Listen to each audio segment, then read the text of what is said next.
BNP হাম ইস্যুতে কোনো শক্তিশালী অবস্থানই এখন পর্যন্ত নিতে পারছে না। একটা মহামারী যদি হইতে থাকে এভাবে করে, তাহলে আসলে একটা সরকারের তাদের ক্ষমতায় বসে থাকার কোনো ধরনের যোগ্যতা থাকে না। আজ হামের যে পরিস্থিতি বাংলাদেশে তৈরি হয়েছে তা কোনো অংশে কোনো মহামারীর থেকে কম না। 350 শিশু কয়েক সপ্তাহের ব্যবধানে মরে যাওয়া কোনো স্বাভাবিক ঘটনা না।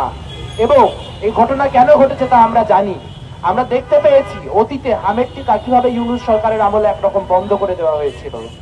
আমরা দেখতে পেয়েছি চিকিৎসাকে বাণিজ্যিকীকরণ করার লক্ষ্যে কিভাবে সাধারণ যে চিকিৎসা, সেই চিকিৎসা মানুষের কাছ থেকে কেড়ে নেওয়া হয়েছে। আজ হামে যে মৃত্যুগুলি ঘটছে, সেই মৃত্যুগুলির জন্য যে দায়, সেই দায় অবশ্যই ইউনূস সরকারকে নিতে হবে। সেই দায় অবশ্যই ইউনূস সরকারের সঙ্গে থাকা যে যত উপদেষ্টা আছে তাদের নিতে হবে।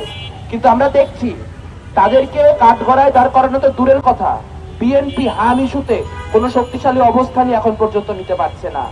আমরা স্পষ্ট বলতে চাই, একটা মহামারী যদি হইতে থাকে এভাবে করে, তাহলে আসলে একটা সরকারের তাদের ক্ষমতায় বসে থাকার কোনো ধরনের যোগ্যতা থাকে না।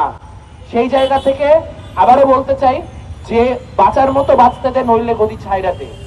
বাঁচার মতো বাঁচতে দে মানে কালকে থেকে যেন আমাদের একটা শিশুও হামে নিহত না হয়। অনেক ক্ষতি ইতিমধ্যে হয়ে গিয়েছে। অবিলম্বে সেই সংকটটাকে রাষ্ট্রীয় সংকট হিসেবে আইডেন্টিফাই করতে হবে এবং তার জন্য, তা প্রতিরোধ করার জন্য যা যা করণীয় সেই সকল কাজ করতে হবে। তা না হলে যেরকম করে খুব ভালো পরিণতি ইউনূস রেজিমেরও হয় নাই, তেমন করে বিএনপির পরিণতিও খুব ভালো হবে না। সকলকে ধন্যবাদ।